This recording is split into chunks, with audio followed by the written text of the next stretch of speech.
NFC North 2Ks. What you got? We got the Bears, Lions, Packs, and Vikings for the NFC North. Where do you have them shaken out at? I have bottom barrel. The team that's basically pretty used to being there in the bottom of the barrel, year in, year out. Detroit Lions. I thought they had a very good draft, but they're just not a very good football team, and it's just typical Lions.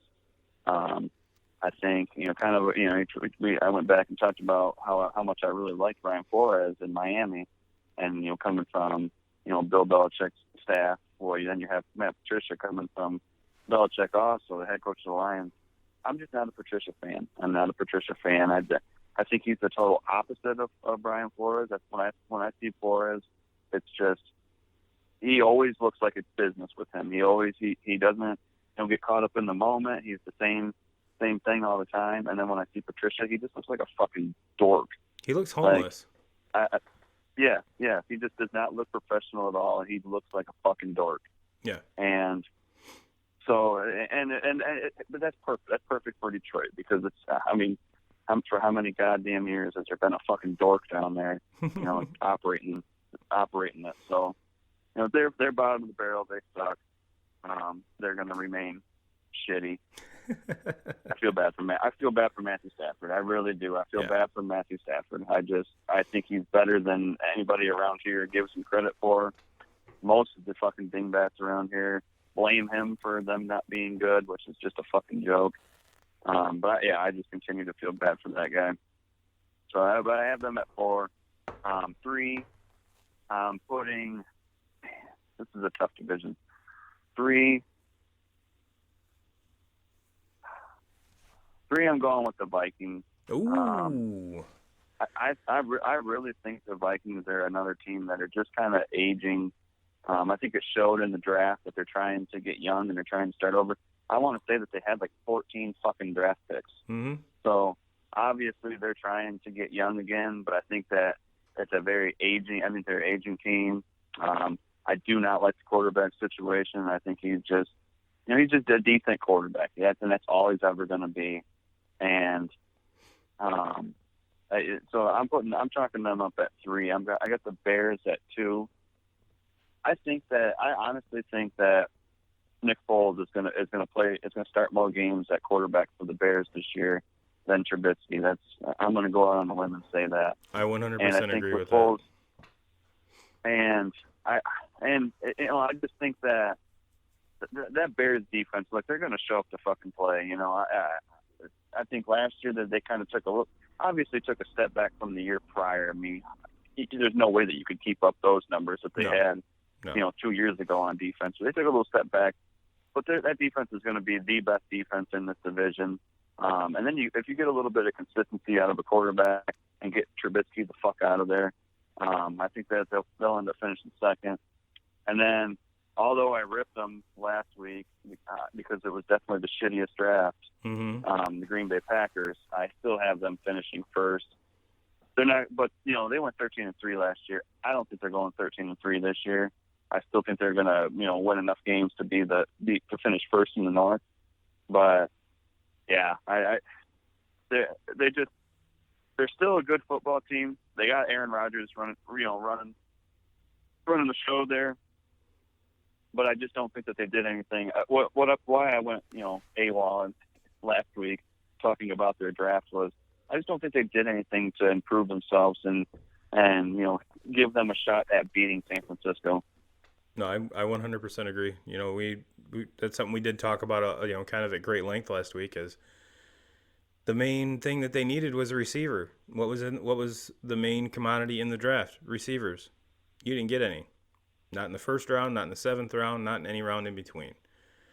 So it's still a head scratcher, head scratcher. But in mine, I'm going. I'm actually putting my Bears at number 4, which kind of pains me to say, but and I'm doing that because I'm looking at things very pessimistically with the Bears, because that's kind of what Bears fans do. And if if Nick Foles can stay healthy and wins that job, I think they go up to, like you said, the number 2 spot. But if he doesn't, and it's Trubisky, I think they're at the bottom of this division. I think the Lions are a little bit better just because of that quarterback situation. I know the Bears have a better defense than the Lions, but the Lions did add a lot of defensive help in the draft. So we shall see where that goes, but I have them just a little bit higher than the Bears. And then on top of that, I've got the Vikings and then the Pack. And I think this division is going to be closer than it was last year. Like I agree with you. I don't think the Packers win 13 games this year. I don't think they're still going to be competitive with a couple other teams in the NFC if they do happen to meet up with them in the playoffs. And so yeah, I think to be honest with you, 2Ks, it wouldn't shock me if a team like Detroit was number 2 in this division just because they beat the hell out of each other, and it's just gonna the one knock on the Lions is they've never had a running game. Well, they went out and got one of the best running backs in the draft, so we'll see if that helps. They did shore up their defense. They probably had the best draft out of any of the 4 teams in their division. So let's see what those young kids do. And like I said, do I expect them to be the number 2 team in the division? No. Would it shock me if they did jump up that high? No. I could totally see it. I could totally see it. They have all the ingredients to make a great team there. Let's just see if Patricia can actually put them together. That's going to be the key right there. All right, let's go to AFC North now. We've got the Ravens, Bengals, Browns, and Steelers. Again, this is a really interesting division to me. Let's see what Lamar can do this year. And we've got the number 1 pick in Cincinnati. The Browns had a Browns draft, and Big Ben's coming back for the Steelers. So even though Duck Hodges, I really like him as a person. I'm not sure he's going to be the answer to your quarterback woes, but I think he's a serviceable backup. I mean, and Mason Rudolph, who knows what the fuck's going on with him. So where do you see these teams fall in 2Ks? Still have the Bengals bottom of the barrel. Look, I love Joe Burrow. I think obviously it was the right pick, taking him number 1 overall. I think he's going to be just fine in the NFL. But the Bengals are just bad. I do think that they'll win more than 2 games this year. They do. You have AJ Green coming back. That'll obviously help things out. I hope that he can stay healthy. Their defense, is getting better. They were starting to play some better football at the end of last season. Now you have a rookie quarterback coming in, and I think that things are going to start to turn around there, but it's just going to take some time. I have them still at the bottom of the barrel in this division. 3, I have the Pittsburgh Steelers. Roethlisberger coming back. I just think that he's. I hate to say it because I'm a huge Roethlisberger fan, always have been, but I think that we've seen the best of him. I think his career is coming to an end, and when everything was going really, really, really well there, a lot of those guys that were with him through that are gone now. You don't have. Obviously, I know that things didn't work out and they didn't get along. Antonio Brown and him didn't get along, but they did get along there for a lot of years when Brown was catching more touchdown passes than anybody and being targeted 15 times a game and all that. Well, he doesn't have that anymore. He has Juju Smith-Schuster and kind of a lot of other unproven receivers. And then he doesn't have Le'Veon Bell anymore, so that's a huge loss when you take Le'Veon Bell out of that and doesn't have that. And I know they were able to muster out some games, win some games last season without it, and starting fucking Mason Rudolph and Ducky Hodges, and they were still able to win some games. But I think that a lot of that was kind of the schedule that they were playing. They played a very, very favorable schedule, and I think that they're going to just continue to kind of decline until they are able to get they're just kind of in the same boat. They're an older team. They need to get younger again.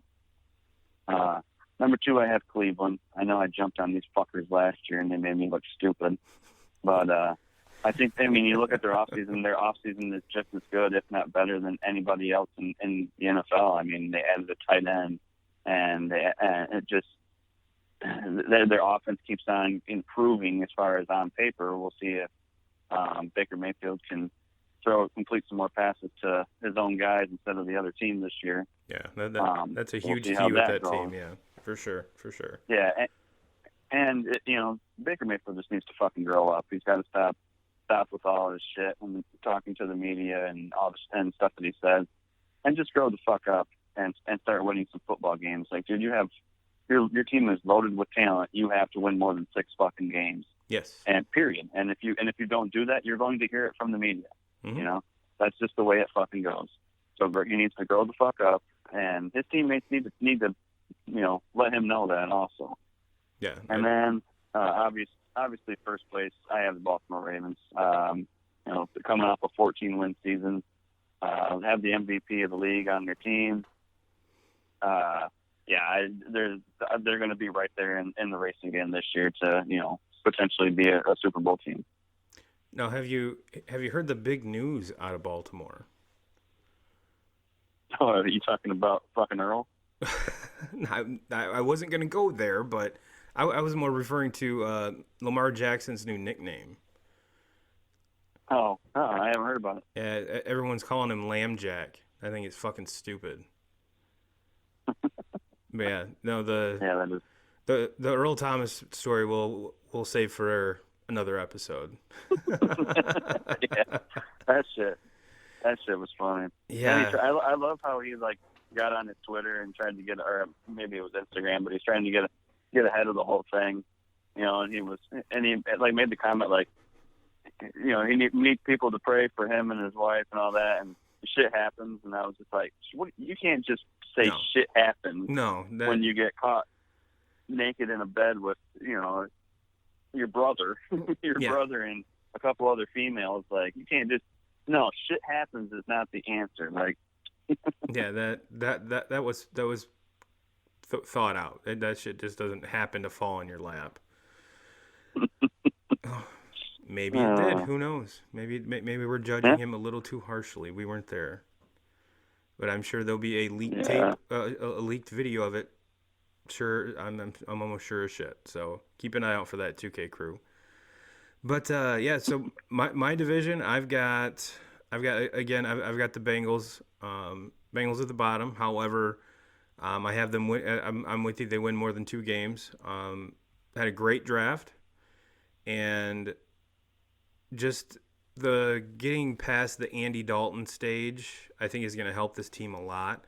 And now that, and I'm not saying he was a bad teammate and he had a bad aura. It's just sometimes players, kind of wear out their welcome, And I do see them winning more than 2 games, but I've got the Browns above them. I'm not picking the Browns to do anything until they win. Once they go 500 for a season, then I'm going to jump on. Until then, the Browns can go fuck themselves, pretty much. They have way too much talent there to be just fucking around and not winning more games. I'm sorry.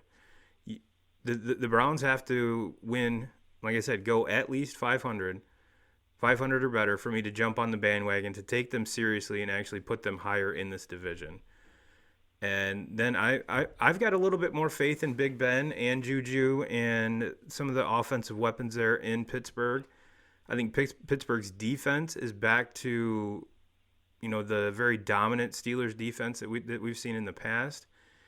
And, with Roethlisberger aging, this sitting out pretty much the entire last season, maybe that can be hit the recharge button and get a couple more good years out of him. I think he's going to have a great year this year and be, like I said, injury free. Of course, you're going to see another almost 5,000 passing yards like he always does, and I just think that team's better this year than they were last year. Obviously, because you not only go to your backup quarterback, but your backup quarterback.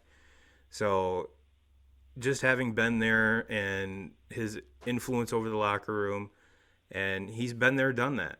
So experience is key there. But in no shape or form do I think they're better than the Ravens.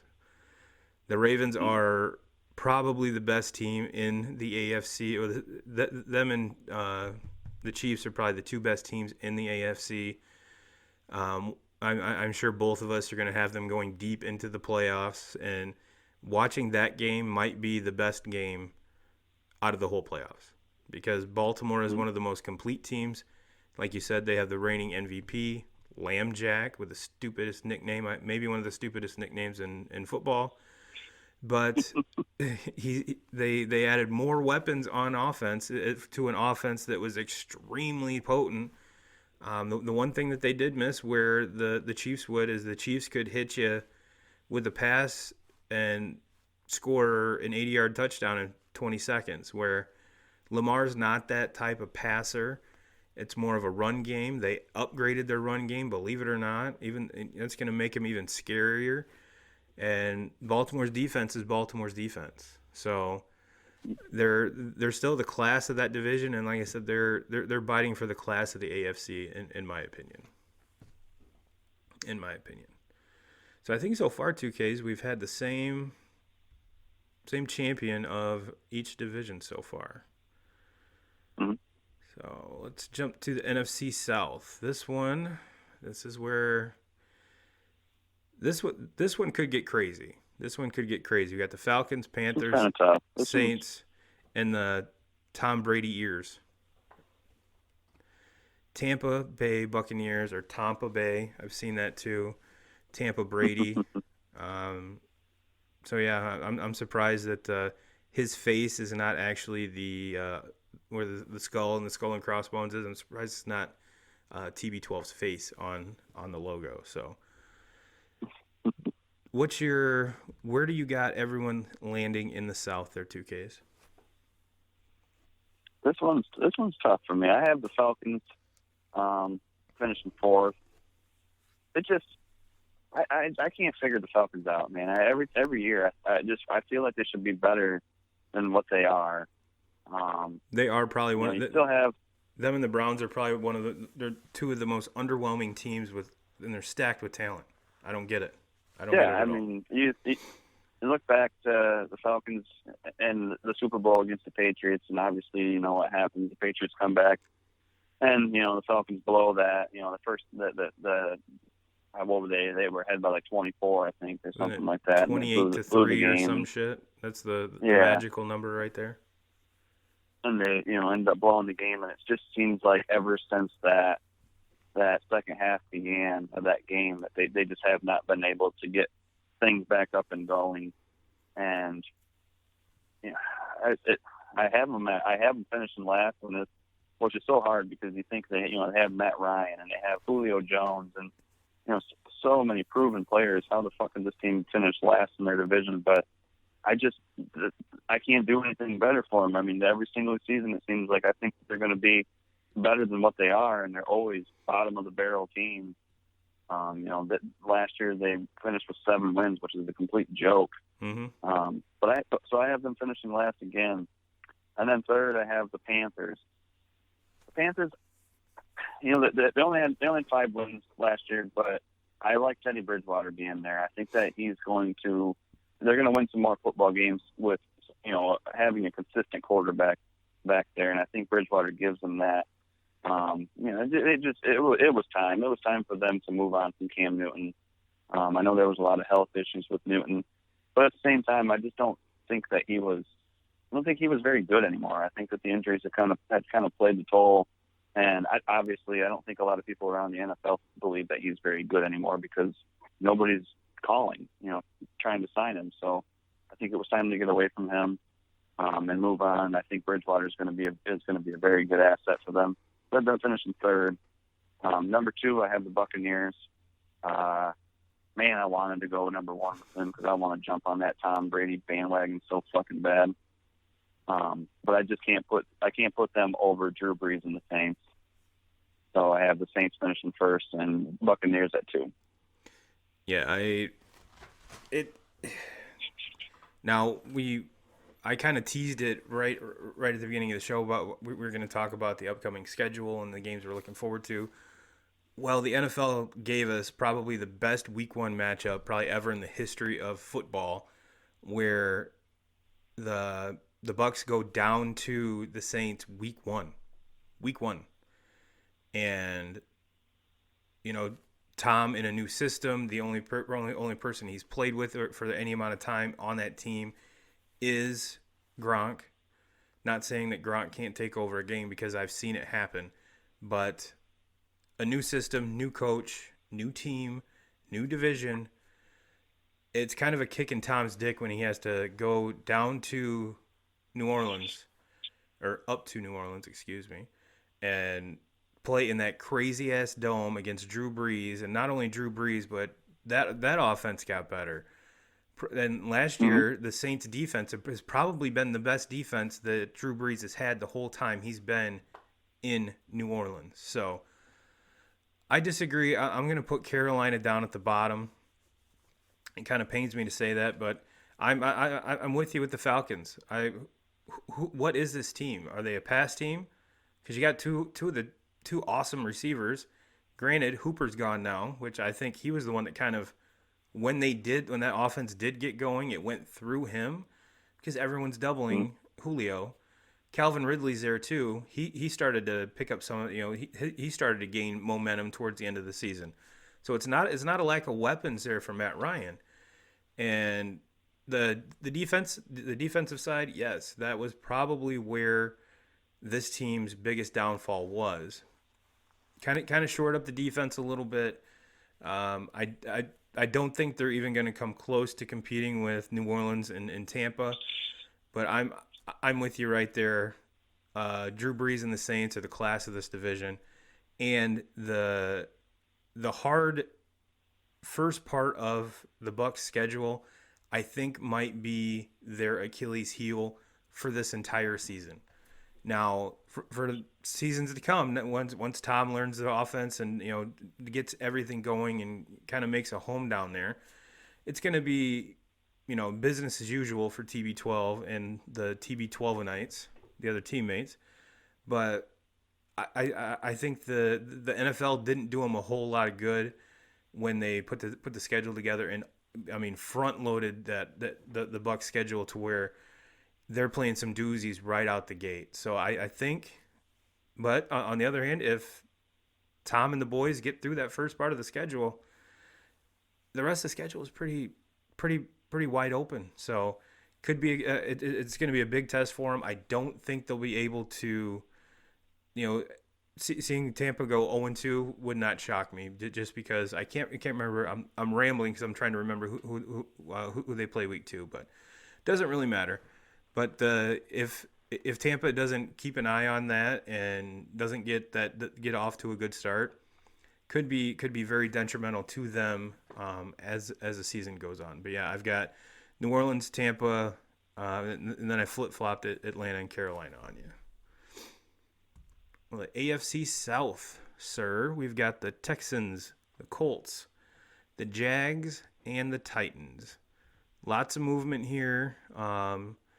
Bill O'Brien, I think all of us can ask you the same question. Are you sure you know what a GM does? Because you've done some really stupid shit lately, so we'll see how those moves pan out. I think the Colts got extremely better. The Jags got better, and Tennessee, they Derrick Henry's still there. They re-signed Tannehill, so let's see if they can make another good run at this again. So where do you see all this shaking out, 2Ks? AFC South, I still have the Jaguars finishing bottom. I really liked their draft. I thought they had a great draft. Got a lot better. Unfortunately, I'm not so much worried about the Jaguars' defense as much as I'm worried about their offense. Mm-hmm. Quarterback situation with Gardner Minshew. Look, it was a great story last season with him, but is he the guy that's going to lead you to the top of the division? Fuck no, not a chance. So I mean, he's the guy that you see starting on football teams that finish bottom of the barrel of their division. Sorry for any of you Minshew lovers out there, but he's not going to be. He's not a top of the division quarterback. Absolutely not. And then number 3, I have the Texans sliding all the way down to 3, and the only reason these fuckers are staying at 3 is because they have the best quarterback in this division, and Deshaun Watson, and I think that he's going to be the only thing that can hold them afloat and keep them, in from being down around the Jaguars and maybe possibly being the worst team in this division. But Bill O'Brien's basically just blown that whole system up, and how he still has a fucking job is beyond me. But yeah, I don't get it either. I don't know. Maybe he has a fucking plan. I don't know. But I have them finishing 3. Number 2, I have the Colts. This is gonna be quite a battle for the winner of this division between the Colts and the Titans. I have the Colts finishing number 2. I like them a lot. To me, there's a little bit more questions that I have with the Colts than what I have with the Titans. I think you already know what you're going to get out of the Titans. They're going to run the football. They have, arguably the best running back in the game. They ran the shit out of the football down the stretch last year. Basically, since they switched over to Tannehill and gave Tannehill the nod last year, they were one of the best teams in the NFL. Took that run into the playoffs, beat Tom Brady and the Patriots, took down the MVP and the Ravens. Mm-hmm. So I'm holding the Titans at number 1 and Colts at number 2 here, but I think it's going to be a pretty good battle for the winner of that division. I totally agree. I think this is going to be a very intriguing division just because, like you said, Bill O'Brien has sprayed an entire can of fuck all over the Houston Texans. The Colts, how is this Phillip Rivers kind of Band-Aid going to work? Was it just because of the atmosphere and the players around him in San Diego? Is he going to turn the ball over as much? Jacksonville is Jacksonville. Like you said, Tennessee's Tennessee. I mean, they won those playoff games. They ended up being, unfortunately, they were the second hottest team in the playoffs and happened to run into the hottest team in the playoffs. So I've got the Jags at the bottom, and man, this one's tough. I'm gonna have to agree with you with the pretty much go chalk with you on everything else. It pains me to say that because I love Watson in Houston, but trading away your best receiver for an aging running back, I don't get that. So No. Hopkins for David Johnson, No. I don't get it. I don't, and I'm pretty sure Bill O'Brien's the only one that really knows what he's trying to accomplish there. And like I said, and they get rid of Hopkins, and now their number 1 receiver is going to be your boy there from Notre Dame. What's his name? Fuller. Fuller. And nothing, not to knock Fuller. I mean, he's a great receiver, but has he ever played more than 7 fucking games in a season? Like, he's hurt all the time. So exactly. You got rid of Hopkins, and now you're banking on your number 1 guy, possibly maybe playing 50% of the season for you. Yeah. And they kind of backed it all up after they traded Hopkins and went and signed Randall Cobb. Well, yeah. Randall Cobb is not going to cut it. He was good 3 or 4 years ago, but we're not going to see the same Randall Cobb that we saw for years there, in Green Bay gear, right, catching balls from Aaron Rodgers. We're not that those days are behind him. Like, he's not going to see that. We're not going to see that anymore. Nope, I 100% agree. I mean, look at what he did in Dallas he was with Dallas the last couple of years, wasn't he? Yeah, he was. Just the last season. Just last year. But and it's not that he was bad, but he was the number 3 guy there. Mm-hmm. I mean, he was not great either. He was just he wasn't that the number that, because for years and years there he was the number 2 guy behind Jordy Nelson, mm-hmm, and he wasn't far behind number 1. I mean, right, and that says a lot because Jordy Nelson was a fucking stud, and Randall Cobb was right there with him. Yeah, and he's basically an aging slot receiver is what he's boiled down to. Mm-hmm. But yeah, and like I said, when it comes down to the Colts, is Phillip Rivers. Is adding him going to be the game changer that Indianapolis hopes it is?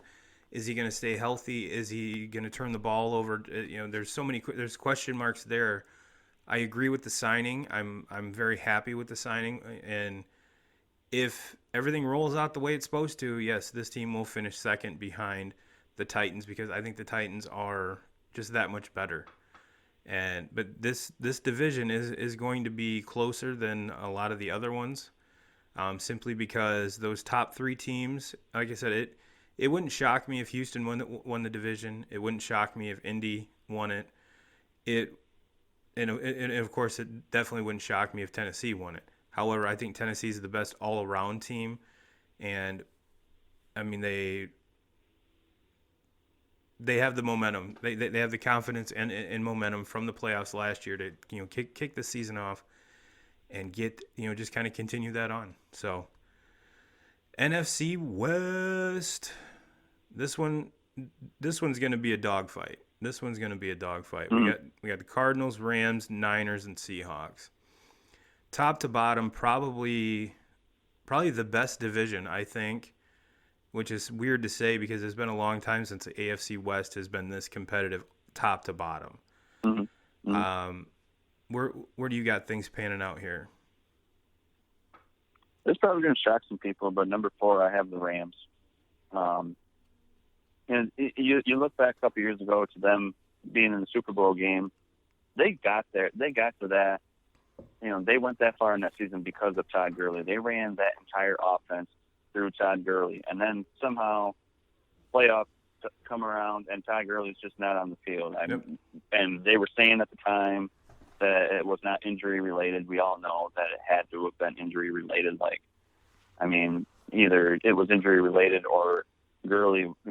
I don't know. I don't know what was going on there, but they tried to cover it all up or something like that. But all I know is they're not the same football team when they didn't have him because their entire offense ran through him.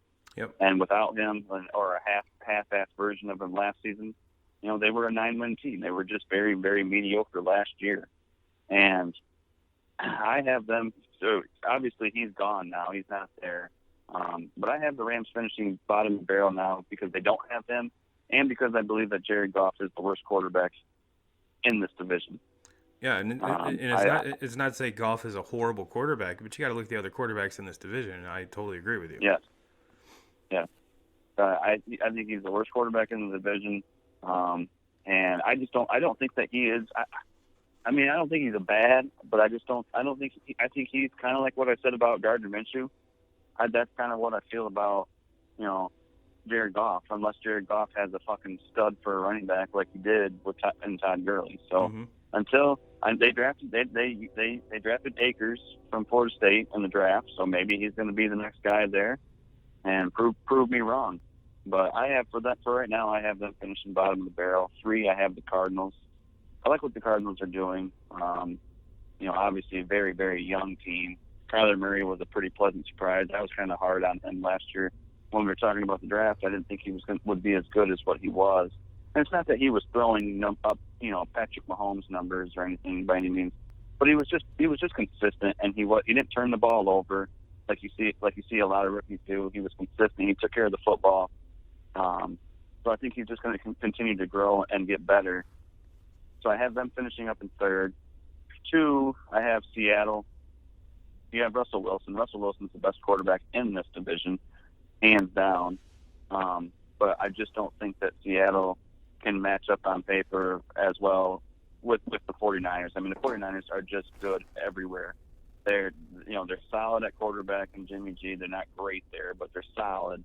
They have a great running game. They have a great offensive line. They have a great defensive line. They have great linebackers. They have great secondary. They have great special teams. They're just good in every single facet of the football game. So that's why I have the Niners winning this division again. Yeah, I can't argue anything that you just said.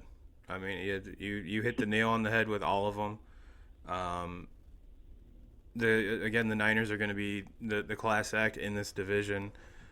Probably going to be one of the front runners for the entire NFC, and I have a very good chance of making it back to the Super Bowl yet again, in back-to-back years. And like I said, it's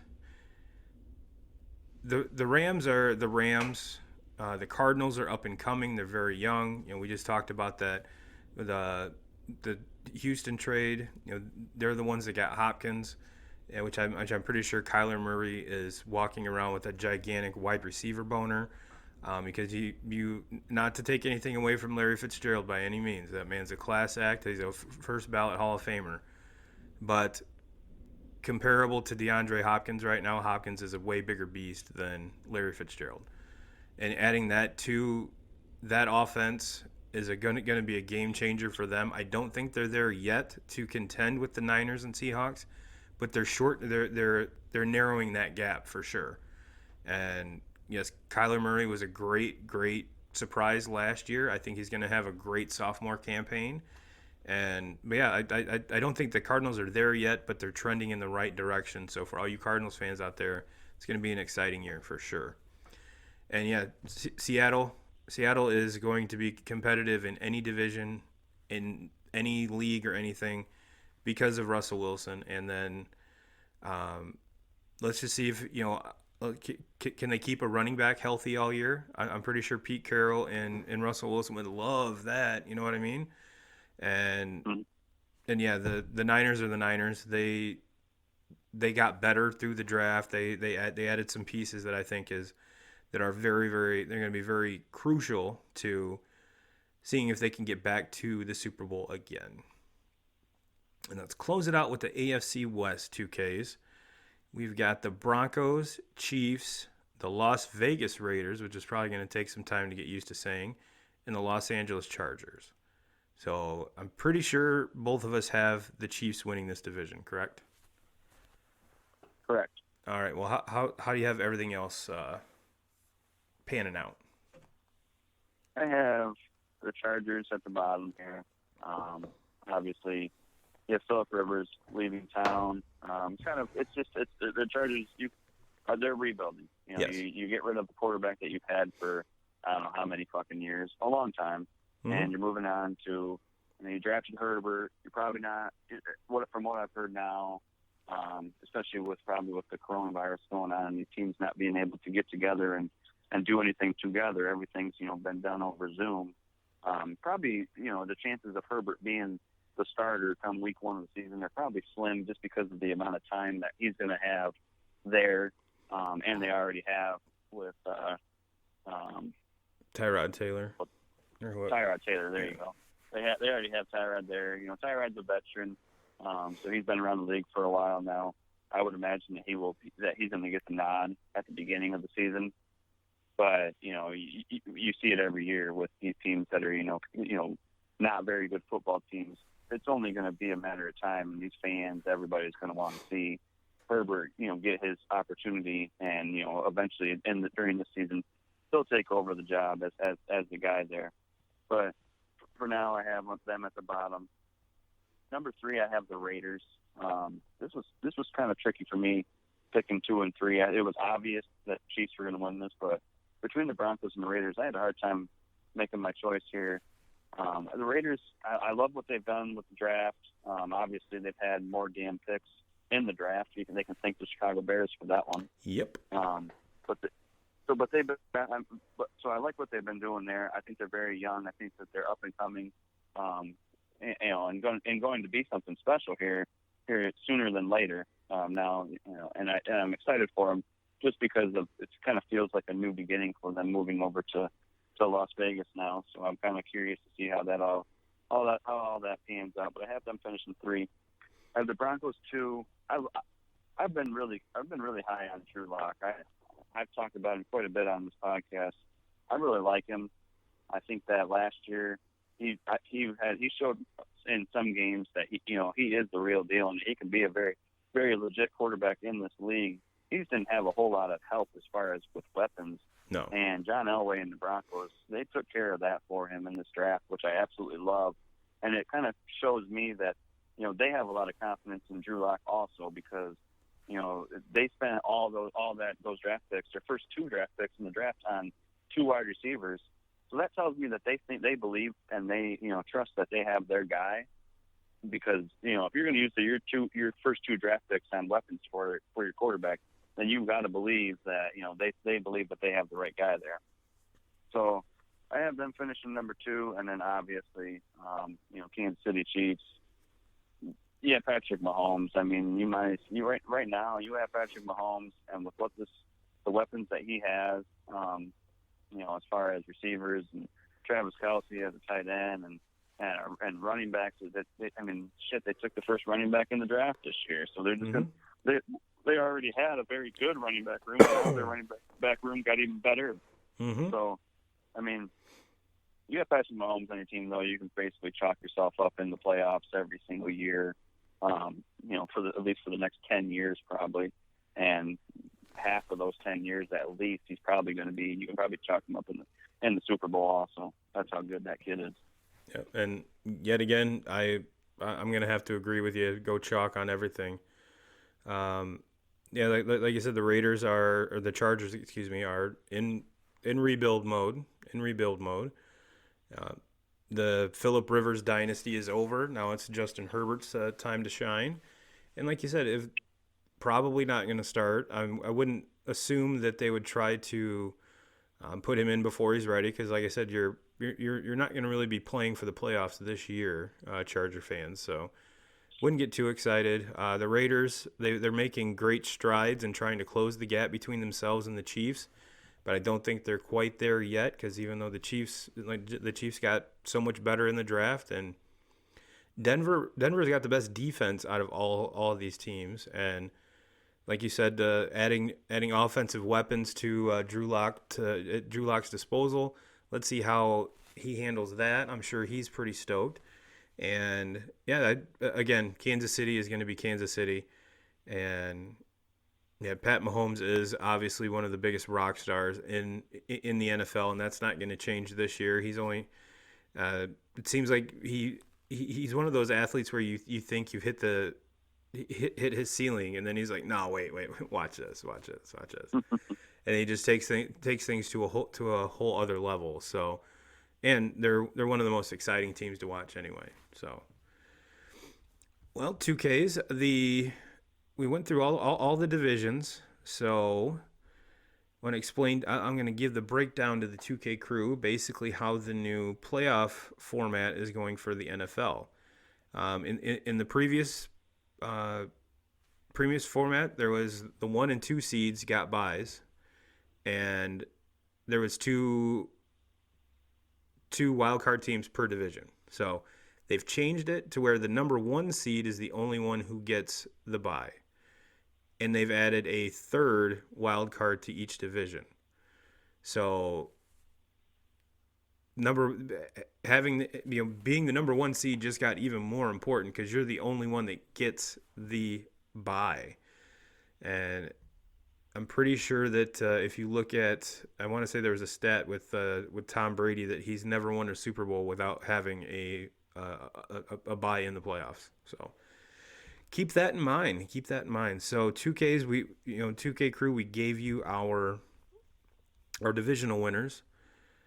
So 2Ks, who do you have in the NFC getting your 3 wild card spots?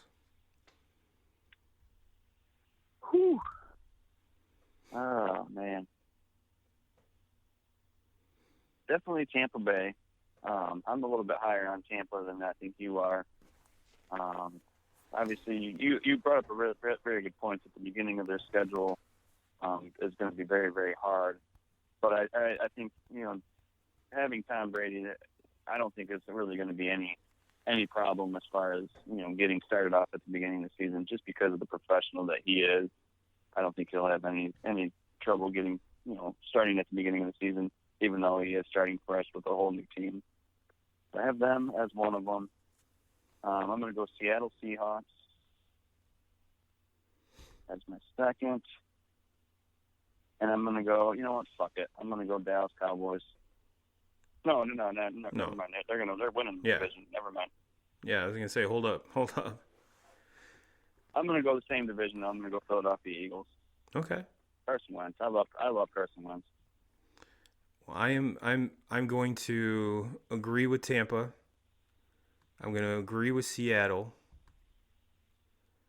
And I'm going to go sneaky, and I'm going to go Vikings. Vikings to get that get that last wild card spot. So what about the AFC? Man.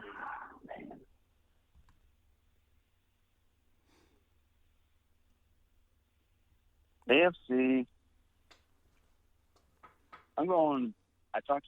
I talked really well about the Broncos, so I'm putting the Broncos in there. And obviously their offense got a lot better, but their defense has been good for years. Mm-hmm. I'm going with the Broncos. I'm going with the Colts. I think the Colts. I really love what the Colts are doing. They're very, very young, and then you got Rivers on the 1-year deal, so you have a very manageable quarterback. I think that they have the talent to be able to get to the playoffs. And then I'm riding on them again. God damn it, I'm going with the Browns. The Browns are gonna figure out a way. Dipshit's gonna be able to take care of the ball and not turn it over left and right, and he's gonna spend more time,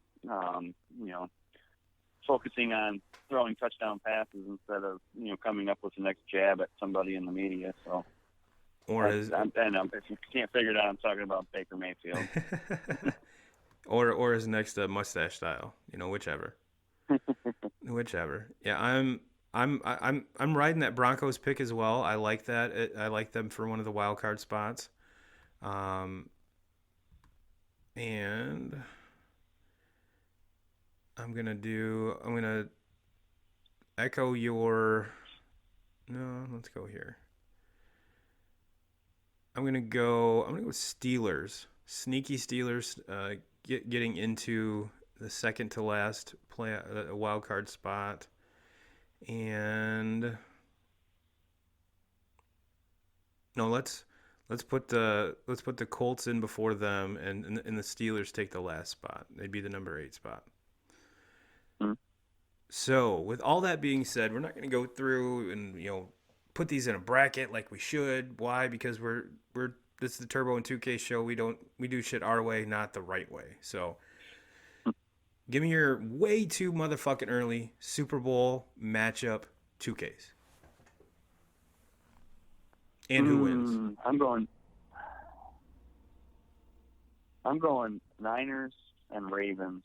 Ooh. And Kyle Shanahan's going to fucking get one done. I love Kyle Shanahan. I think he's one of the best coaches in the NFL.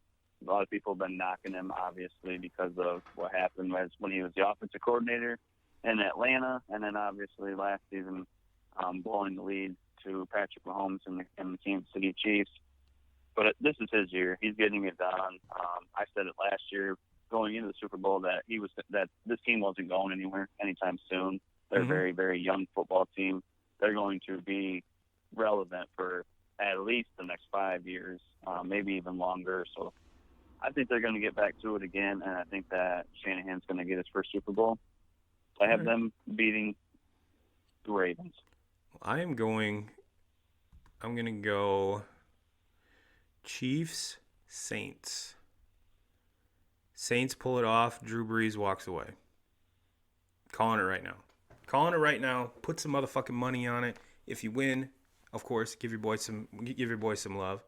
But yeah, I've got the Saints over the Mahomes, and like I said, it's going to be the perfect walk away point for Drew Brees. He's done everything a Hall of Fame quarterback could do. Win one more, be like John Elway, walk off into the sunset. Go do your NBC deal, because that's basically what has come out that he was getting. Once he's done, he's got a job with NBC. So go do your NBC gig, and yeah, I think that would be the perfect ending to a pretty awesome career. That's for sure. Yep. Well, all right, guys, we actually gave you about 8 or 9 minutes extra content this week. So everybody, be safe. Wash your motherfucking hands. Wear your masks. Do all, social distance your ass off. And I'm not sure that's really a thing, but just do it. And again, looking for some awesome takeout. Drop Anchor Tavern, Marcellus, Michigan, 269-646-2525. Look them up on Facebook. Look at their menu. Give them a call and get some takeout from them. Why? Because they support us and we support them. Tell them Turbo and 2K sent you. Well, 2K, is there anything else we need to wrap up here, brother? The only thing I can say is, I know it's by the time that people are listening to this, it's going to be what, Tuesday or Wednesday. Yep. But so we're recording this on Saturday, so I just want to give all the moms out there a shout out. It's obviously tomorrow. Today we're recording Saturday now. Tomorrow will be Mother's Day. But just give all the moms a shout out, especially what you guys. I know my wife being the first one, what she's dealing with and going through with this quarantine and having our kids home basically 24/7 and not Right. not ever getting the break. Make sure for all you gentlemen out there, make sure that you're giving the moms out there a big time shout out. Yes. Very good point. Way to remind everybody 2Ks. And yeah, if there's nothing else, you know what time it is. Jim Rome, we're coming for you, brother.